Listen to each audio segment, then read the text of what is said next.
welcome to Soccer 101, the podcast where we dig into the soccer questions you never knew you had. Today, we're talking about the biggest prize in all of soccer, if you don't include all the big prizes that soccer teams win, the Ballon d'Or. What is the Ballon d'Or? How is it awarded? When did it come to prominence? And why do we care or not care about it? My name is Ryan Bailey. Joining me today, we have our golden ball, Taylor Rockwell.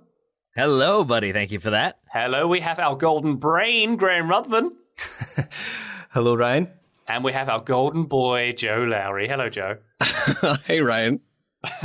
Yeah, as I mentioned, gents, we're going to be talking all about the Ballon d'Or, which translates literally as golden ball. It is literally an award statue that is a golden ball. Graham, tell us a little more about the Ballon d'Or and what exactly it is, please. Yeah, so the Ballon d'Or is an annual award handed out by France Football, which is a French soccer magazine, and it's awarded to the best player in men's soccer in the case of the Ballon d'Or, and in the case of the women's Ballon d'Or in women's soccer, the best player for that year. And the women's Ballon d'Or was first awarded in 2018, and the Ballon d'Or for the men's game dates all the way back to 1956. And there's a bit of confluence when it comes to the Ballon d'Or, Graham, and the FIFA World Player of the Year, and there's been some divisions over who presides over which award, right? Yeah, that's right. So from 1956 to 2010, I believe, the Ballon d'Or was handed out by France Football, as I say, that French soccer magazine. Then from 2010 to 2015, the award was merged with the FIFA Best Player in the World award.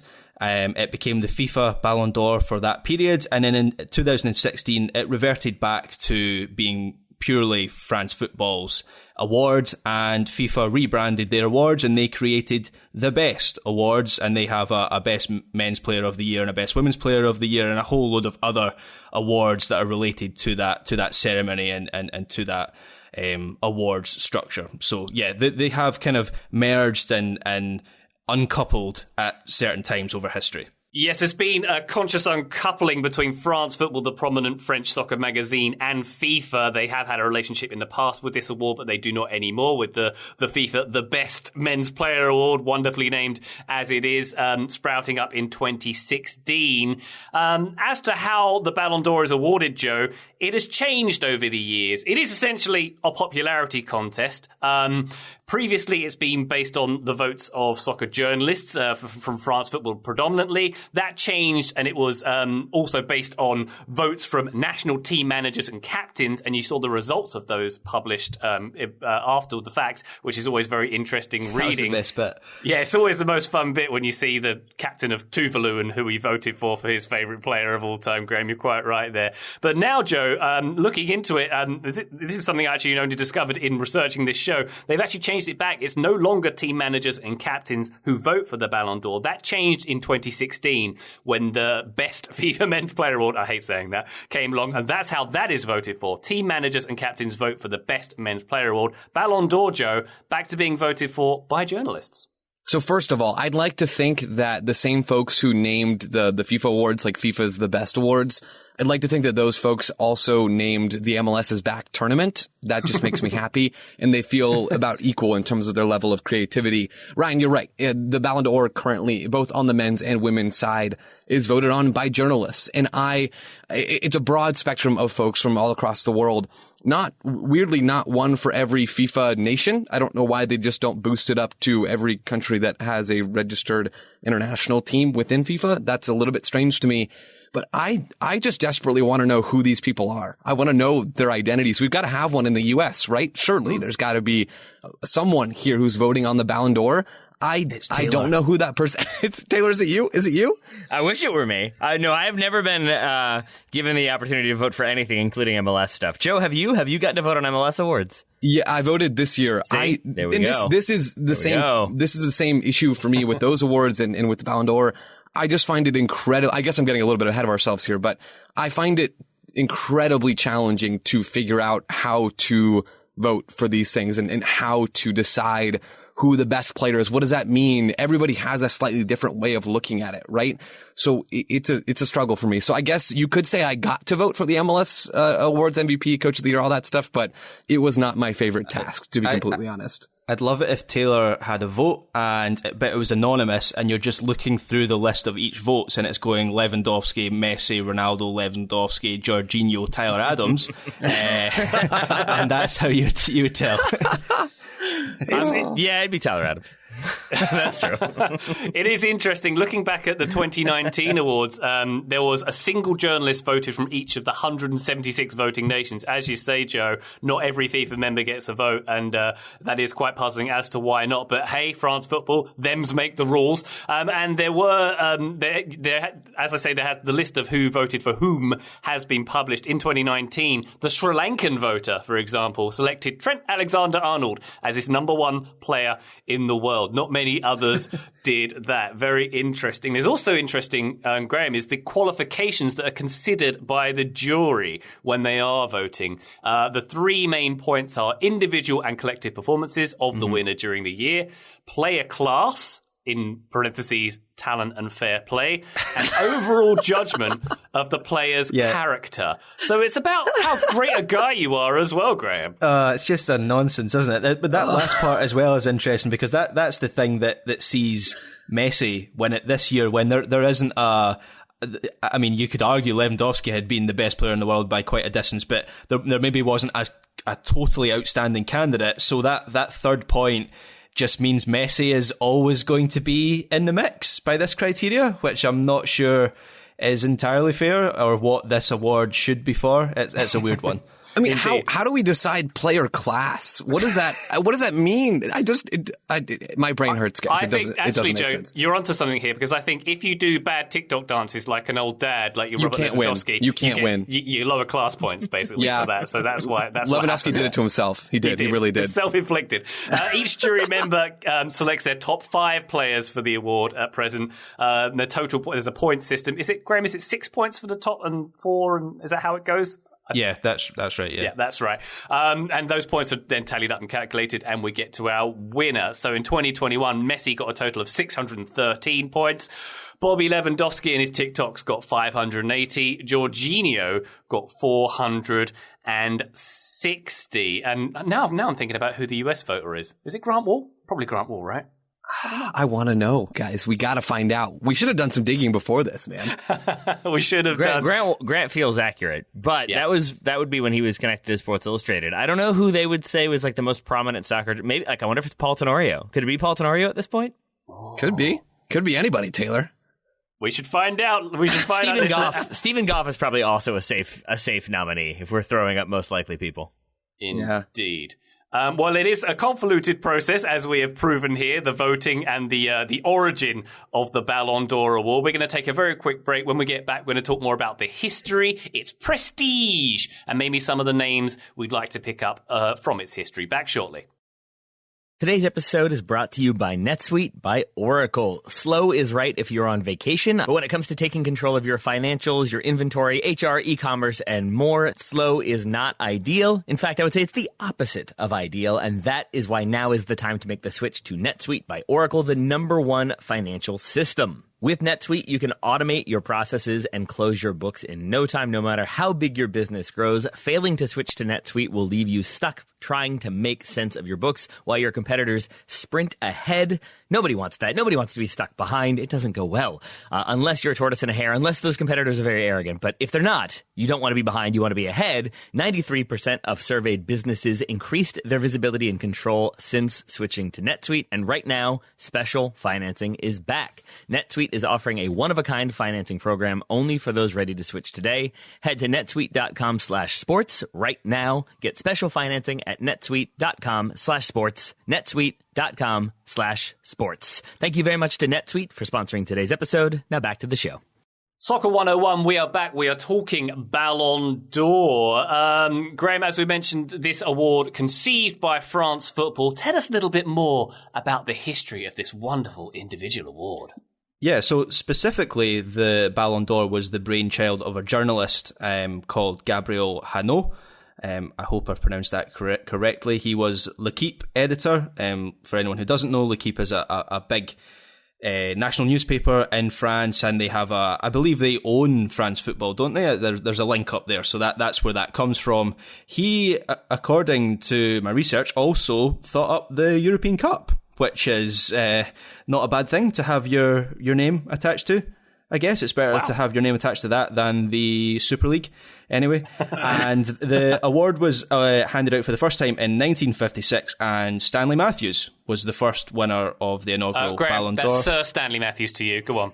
Oh, okay, right. Sir Stanley Matthews. Second place, Alfredo Di Stefano, who is the guy who is now a training ground for Real Madrid. And... yeah, we've already mentioned the kind of the merging that happened between 2010 and 2015 with FIFA. That was then that unravelled after 2015. The agreement ended in 2016. We've already covered that. But originally, the Ballon d'Or was awarded only to players from Europe and was widely known as the European Footballer of the Year award. And then in 1995, it was expanded to include players from all over the world, and from 2007, all professional footballers were eligible to be nominated for the Ballon d'Or. Taylor, I think one of the things that interests me about the Ballon d'Or is that it was started by a magazine, and it kind of shows how the media has sway over this award that was commandeered by FIFA eventually, and then consciously uncoupled as well. And the only other example I could think of that, Taylor, is the Pichichi Trophy in Spain, which is awarded for the top scorer in Spain's La Liga. That's awarded by Marca magazine, which Messi actually won for the 8th time in the most recent awarding of that award. But I suppose what I'm asking is, why does it have so much prestige when it's basically something a magazine thought of to make that magazine more marketable? My guess would be length of history combined with the consistency of the award. That really is a big part of it, is like as you continue to exist, it's kind of the rule with podcasting. Keep putting out the content. As soon as you take a month off or 2 months off, people stop listening. And I think if they'd taken a few years off randomly to stop awarding it, maybe it doesn't have that significance and that long-running significance at that. But I think at this point, it's just become an institution. And I have to believe that's probably why there was the coupling and then conscious uncoupling. I'd love that we're just going to keep going with that terminology. My guess would be I could totally see a scenario in which they've sort of always run it this certain way. This is how it's worked.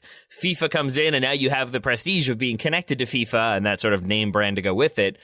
But as we know about FIFA, they then want to make it a FIFA event and make it operate the way they want it to operate, how they want it to operate. And I can totally see the people originally involved not being cool with that. Those original people probably not involved right now. But I can just see there being a bit of pushback because they want to retain that independence in the way it's always operated. And so now we have that again. Even if it is a popularity vote, I sort of enjoy that it's coming from this one publication as opposed to a FIFA institution. I suppose it is better than it coming from FIFA, because not much that comes from FIFA, Taylor, is particularly worthy. You make a very good point there.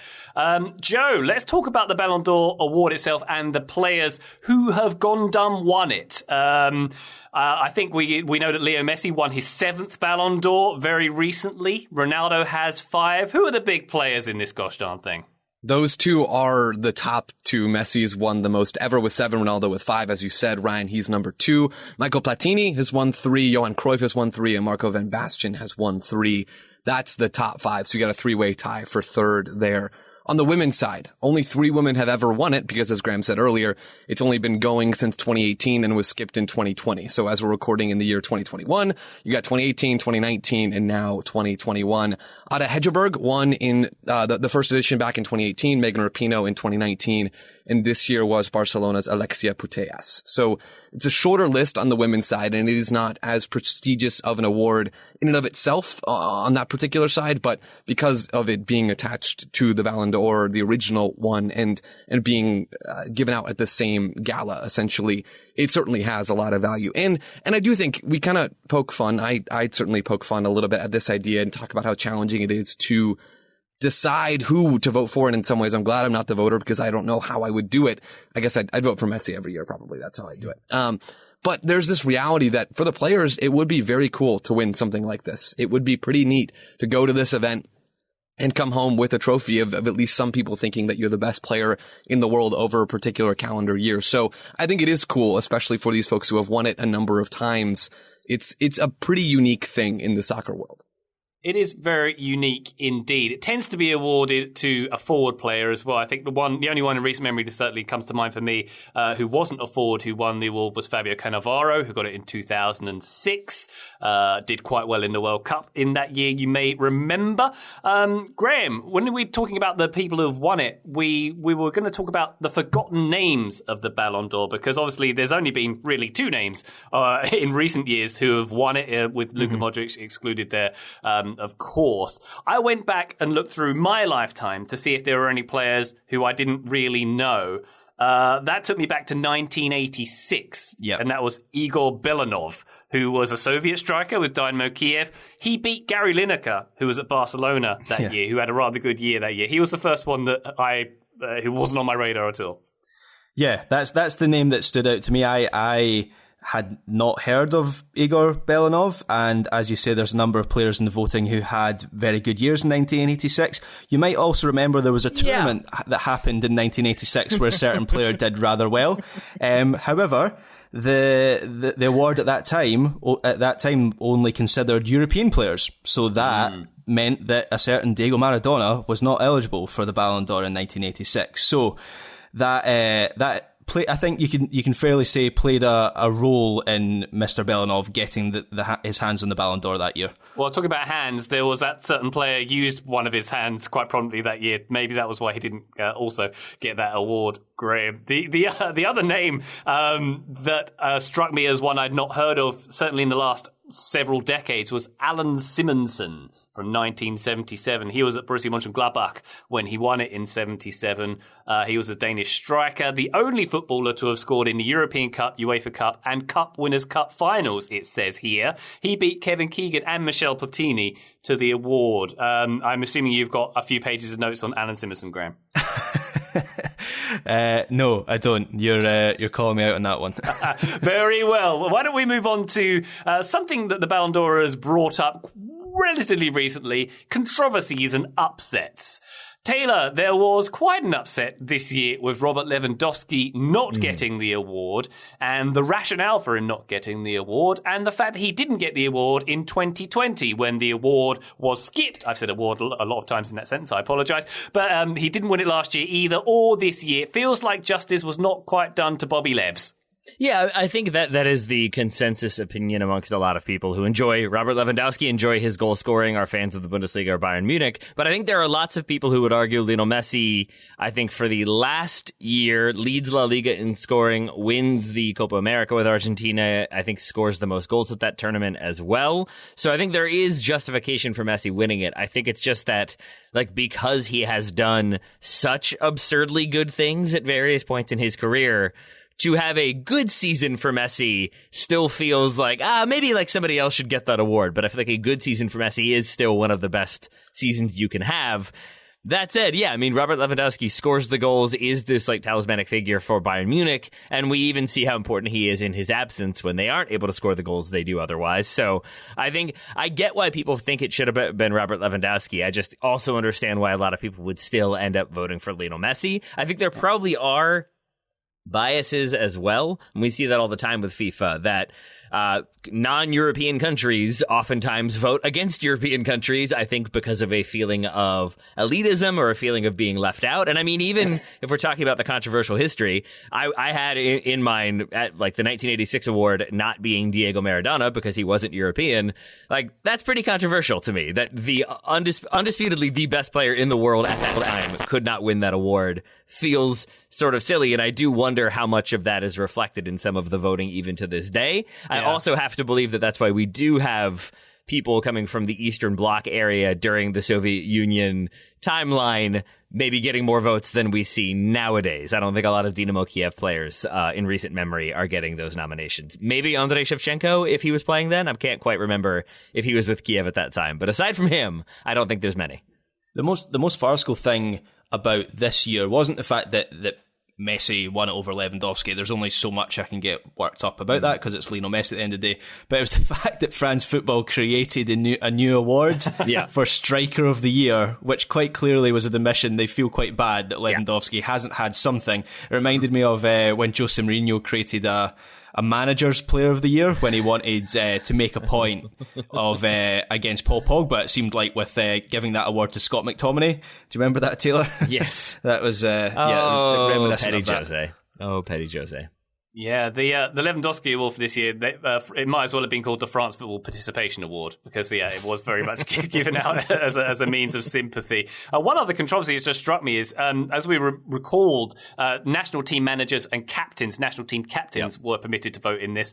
And if you do remember, there was always a thing about who Ronaldo and who Messi voted for. And I seem to remember neither voted for one another in top three year on year, which would be odd because they would surely have to recognise each other as being quite good. I've heard Messi talk about that before. I've read him talk about it rather. And same thing for Yogi Löw. There is an admission that it's really awkward when you know that your vote is going to be public and how scrutinized it's going to be. And I think for like Messi, it is easier or safer to just nominate your teammates for club or country, usually for club, I think, for Messi. Because if he votes for Ronaldo, then he votes for two teammates, it doesn't have the same, I think, significance. And so he's talked about how it always felt like, I think he said, Ronaldo is one of the best players in the world, but for me, like, that's not what I forget how he phrased it. His phrasing was better than I'm making it sound. He doesn't have enough class. That was it. That was the one. But like Yogi Löw talked about how like there's no way I'm not going to nominate German players, but doesn't that defeat the purpose of this award if I am voting for people because otherwise I know there's going to be a whole backlash about how do you not vote for your own players. And so I think it's wise that they've removed that component because I think, and some of the public voting behind it, because I do think when you know that your vote is going to be seen, you maybe don't vote the way you would if you were just voting like discreetly, like with your heart. Yeah, let me tell you that Gordon Strachan was not too concerned about public scrutiny when he voted for Diego Costa as his Ballon d'Or winner in 2015. Oh boy. That says a lot. I love Gordon Strachan so much. That feels very much like two fingers, is what that feels like to me. Like, you want me to vote for your stupid award? Fine, France, here you go. Wonderful stuff. We've done an excellent discussion here about the Ballon d'Or. There's one thing to address, though, perhaps the elephant in the room here. Michael Owen winning it? Yeah, we should talk about that. Okay, there's two things to discuss then. The other one I was going to mention is whether we should actually care about this thing. Sergio Ramos was quoted just this week saying, "I'm not interested in the Ballon d'Or. If I wanted an individual award, I'd have played tennis." The words of a man who's never been in the top three of the Ballon d'Or voting there. At least he hasn't bought tennis like his former Spanish centre-back partner, Gerard That's Piqué. true. He didn't get tennis or the Balloon World Cup. I was going to say, Piqué did the Balloon World Cup, so let's hold off on the slander there, Graham, all right? Yeah, Ramos very much empty-handed in this scenario. But from a personal perspective, Joe, I don't really care about this award very much. I take a note of who won it, but I don't think in a team sport it's terribly important, and I don't really like the fact that it comes out in January. I feel like it should be maybe a summer thing. Joe, your thoughts on whether we should care about this thing? I'm right there with you, Ryan. It's hard. As an American, I think I'm used to the idea of individual awards for team sports, so that part isn't as hard of a pill to swallow for me as someone who has become gradually more interested in soccer over the course of my life and didn't grow up in a household that watched it, really. It is a natural thing, and I think I'd almost be more surprised if soccer didn't have something like this. But the part that trips me up is it's hard. There's so much going on the soccer field. It's really hard, in my view, to look at it and say, oh, well, this player is clearly the most influential player on the field. They're clearly the best player outside of, a once in a lifetime talent like Lionel Messi. It's really hard to do that because if you say, okay, let's just give it to the guy who scores the most goals, or the woman who scores the most goals, that's great, but they don't get on the ball at all if it's not brought to them in most situations. So it's how we assign value in soccer is still something that even folks who are brilliant data scientists haven't fully figured out yet. And so I feel like the biggest reason that I don't care about this award is because I don't think it's actually representative of all that much, generally speaking. So it's fun, and the scenes are cool, and players going there and dressing up all fancy. It's a neat event, and I think it's fun in a way to have a debate about it, although it turns toxic pretty quick. But for me, it doesn't matter, and it's not necessarily indicative of who the actual best player is, because I don't know that we can figure that out, guys. Yeah. Joe, in a lot of ways, to me, it's similar to like what the Oscars are now, where there's so much conversation about like, should that have won? Should that have been nominated? Why was that nominated? It's like, it gives people talking points, and I feel like that's what ends up happening with the Ballon d'Or. Less so, let's talk about the career or the year that this player had, and let's look back on all these, the shortlist nominees, and really see who had the best year or what they were doing. I think it's more just a list that people can then discuss, and I feel like that is representative of what the award was. I think, to me, when it probably had the most significance would have been when you don't have the ability to watch every single game that's happening around the world whenever you want to. And so, to some extent, you need the people who are watching all these games to curate this list and tell you, hey, here are the most influential players you should be paying attention to. And you're probably getting names on there that if you only pay attention to one league or two leagues, like in the 1970s, if you're only paying attention to your league, you might not be paying attention to what's happening in the Netherlands. But if you have this award that is telling you, here are these important players for you to keep an eye on, I think that's really useful. I think as technology grows and expands and we have access to more games and to be able to watch them ourselves and have conversations with people and just have kind of immediate access and information, I think that matters less. Having this one curated vision, it still matters somewhat, but I think it's not quite that level of significance for me, at least. Maybe my memory has faded, but I feel like we had it right before the Messi Ronaldo era. Yeah. Can you imagine if Michael Owen had won, like a player like Michael Owen had won the Ballon d'Or now, and how much of a fuss there would have been? But back then, I kind of remember it being like, oh, Michael Owen won the Ballon d'Or. That's a little bit weird, but good for him, I guess.